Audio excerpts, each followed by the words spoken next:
ఏమంటారు, నా చేతిలో పవర్ ఉన్నది, నన్ను ఎవరు ఏం చేయలేరు, నన్ను మించినోడు లేడు అని చెప్పి కొందరు విర్రవీగుతూ ఉంటారు.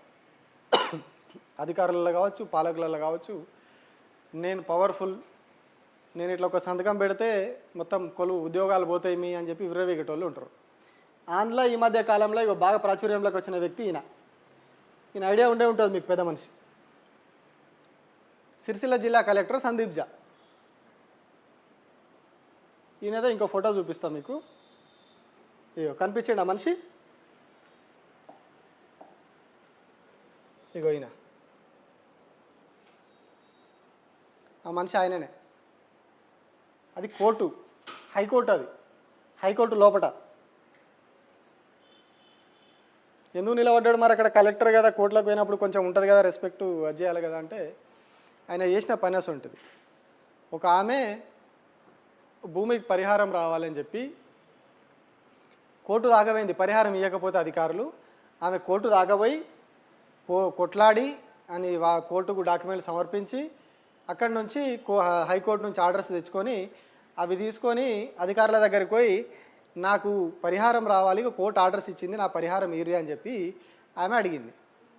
సార్ పవర్ఫుల్ కదా, రోడ్డు పక్కన ఉన్నటువంటి టీ స్టాళ్ళని లేపేస్తారు, పర్మిటెడ్గా తీసుకున్న రెంట్లు తీసుకొని పెట్టినటువంటి వాటిలో ఉన్న షాపులను సీజ్ చేస్తారు.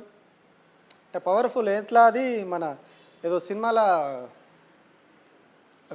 ఒక క్యారెక్టర్ ఉంటుంది, కరెక్ట్ గుర్తొస్తలేదు. ఇట్లా ఆఫీసర్ అంటే పవర్ఫుల్, ఇట్లా చెప్పంగానే అన్ని బంద్, ఇల్లీగల్ దందాలని, ఈ దందాలని, ఆ దందాలని, ఏది ఉన్నా కూడా ఆయన ఇట్లా చెప్పంగానే బంద్. కానీ ఇక్కడ ఎట్లా అంటే ఈయనకి డిఫరెంట్, లీగల్ దందాలు కూడా బంద్ చేయిస్తాడు ఈయన, పవర్ఫుల్. పేదోళ్ళు చిన్న చిన్న కొట్లు పెట్టుకొని చేసినా బంద్ చేయిస్తారు. చాలా పవర్ఫుల్ కదా సార్ కలెక్టర్. కలెక్టర్ అంటే పవర్ఫుల్. జిల్లాకు ఆయన, రాష్ట్రానికి ముఖ్యమంత్రి ఎట్లనో జిల్లాకు ఆయన అట్లా. జిల్లాలో ఉన్నటువంటి ఎస్పీలు కావచ్చు, ఇంకా అధికారులందరూ కూడా ఆయన చెప్పినట్టు వినాలి. సో అంత పవర్ఫుల్ ఉంటారు కాబట్టి ఆయన ఏం చేసిండు, నన్ను ఎవడు అది చేస్తాడని చెప్పిండు. హైకోర్టు నుంచి ఆర్డర్స్ ఇచ్చినా కూడా హైకోర్టు ఏంది, ముఖ్యమంత్రి పట్టించుకుంటలేడు హైకోర్టుని, సుప్రీంకోర్టుని నేనెందుకు పట్టించుకుంటా అనుకున్నట్టున్నాడు ఈయన. ఆ సుప్రీంకోర్టు మీద, హైకోర్టు మీద, హైకోర్టు అడ్రవిషన్లు చెప్పినవి పట్టించుకుంటలేదు రాష్ట్ర ప్రభుత్వం, ముందుకు పోతా ఉన్నది. సుప్రీంకోర్టు మీద 2 సార్లు కంటెంప్టెడ్గా కామెంట్ చేసిండు ముఖ్యమంత్రి. వాళ్ళనే ఏమంటలేవు కోర్టులు. నేను కలెక్టర్ను, ఐఏఎస్ చదివి ఐఏఎస్ అయ్యి ఇక్కడికి వచ్చిన నేను, నన్నేమంటాయి కోర్టులు అనుకున్నట్టున్నాడు. ఒకసారి ఉద్యోగంలోకి వచ్చినాక మళ్ళీ నా రిటైర్మెంట్ దాకా నన్ను ఎవడేమంటాడు, నన్ను ఎవడేం చేస్తాడు అనుకున్నట్టు. ఈయనేం చేసిండు, ఉల్టా ఆమె మీద కేసు పెట్టిండు.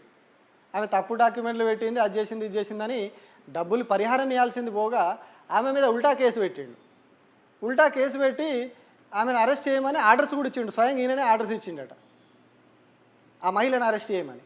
ప్రియమ్మ, నా భూమి పోయి నాకు పరిహారం వస్తలేదని నేను ఏడుస్తూ ఉంటే కోర్టు చుట్టూ తిరిగి నేను ఆర్డర్ తెచ్చుకుంటే ఈయన మళ్ళీ ఉల్టా నా మీద కేసు పెడుతున్నాడని ఇక మళ్ళీ అవన్నీ పట్టుకొని హైకోర్టు కాడికి వచ్చింది. హైకోర్టు కాడికి వస్తే హైకోర్టులో న్యాయమూర్తులు ఊరుకుంటారా? చూసిర్రు అన్నీ. చూసిన తర్వాత కోర్టుకు అటెండ్ కావాలి కలెక్టర్ అని చెప్పారు. నిన్న పొద్దుగాల 10 గంటలకు కలెక్టర్ వారు కోర్టులో నిలబడాలి. ఈయన ఏమంటారు, సీతయ్య టైప్ కదా, ఎవరి మాట వినాడు కదా సార్. సీతయ్య టైపు, ఎవరి మాట వినాడు, కోర్టు మాట ఎట్లా వింటాడు, వినాడు. ఏం చేసిండు, దాట్ నేను రానని చెప్పేసి లాయర్ను పంపించేసిండు. సారు బయటనే ఉన్నాడు. న్యాయమూర్తి ఊరుకుంటాడా? మధ్యాహ్నం వరకు నువ్వు కోర్టుకు వస్తావా, జైలుకు పోతావా? ఎట్లా జైలుకి 100 రోజులు పోతావా, సంవత్సరం పోతావా, ఎన్ని రోజులు పోతావు జైలుకి? అయితే మధ్యాహ్నం వరకు కోర్టులు ఉండు, లేకపోతే పోయి జైలు ఉండు. 2 ముచ్చట్లు, ఇంకో మాట లేదు, 3వ మాట లేదు. చెప్తే అప్పటికప్పుడు చెప్తే సచ్చర బిడ్డ అని చెప్పి ఉరికొచ్చిండు కోర్టుకి. కోర్టుకు ఉరికొచ్చి ఇగో ఇట్లా నిలబడ్డాడు 2 గంటలు. 2 గంటలు ఇట్లా కోర్టులో నిలబెట్టిండు న్యాయమూర్తి. మామూలుగా అయితే స్కూళ్ళలో పిల్లలు హోంవర్క్ చేయకపోతేనో లేటెస్ట్లో నిలబెడతారు కదా పిల్లల్ని. సేమ్ అట్లనే ఈ పవర్ఫుల్ కలెక్టర్ అని చెప్పుకొని తిరుగుతున్నటువంటి సందీప్ జా గారిని ఇగో ఇట్లా 2 గంటల పాటు కోర్టులో న్యాయమూర్తి నిలబెట్టిరు. జైలుకి ఎన్ని రోజులు పోతావు నువ్వు, 100 రోజులు పోతావా, నెల రోజులు పోతావా, సంవత్సరం పోతావా నువ్వు కోర్టుకు అని చెప్పి కూడా అడిగి నిలబెట్టి దుమ్ము దులిపి పంపించేసారు. జైలుకు పోతావా ఏంది నీ కథ అని.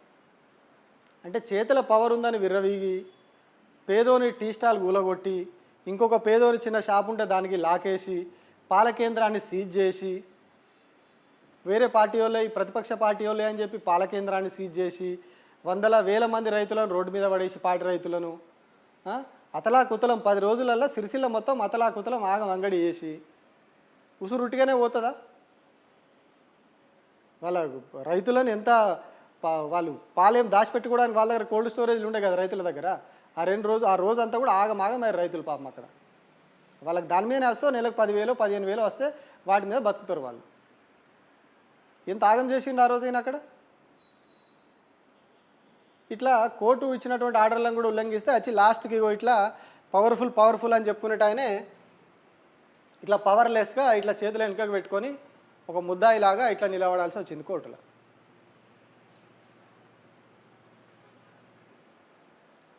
ఇది కలెక్టర్ గారి పరిస్థితి. ప్రజలను ఎంత ఇబ్బందులు పెట్టి ఎన్ని ఇబ్బందులకు గురి చేసి పాపం ఆ టీ స్టాల్ వీకేసి ఇన్ని తిప్పలు పెట్టి ఇన్ని వేసి ఇంత గోస పెట్టి లాస్ట్కు ఈయన పరిస్థితి ఇక్కడికి వచ్చింది. అయినా కూడా మరి ఇప్పటికైనా తగ్గుతాడా వెనక్కి, లేకపోతే అదే నన్నెవడు అడిగేటోడు అని చెప్పి అదే జోస్తోటి కొడతా చూడాలి. ఎందుకంటే ఆయన ఎవరి మాట నేనెందుకు ఇంటా అన్నట్టుగానే పోతున్నాడు ఆయన. అట్లున్నది కలెక్టర్ గారి కథ.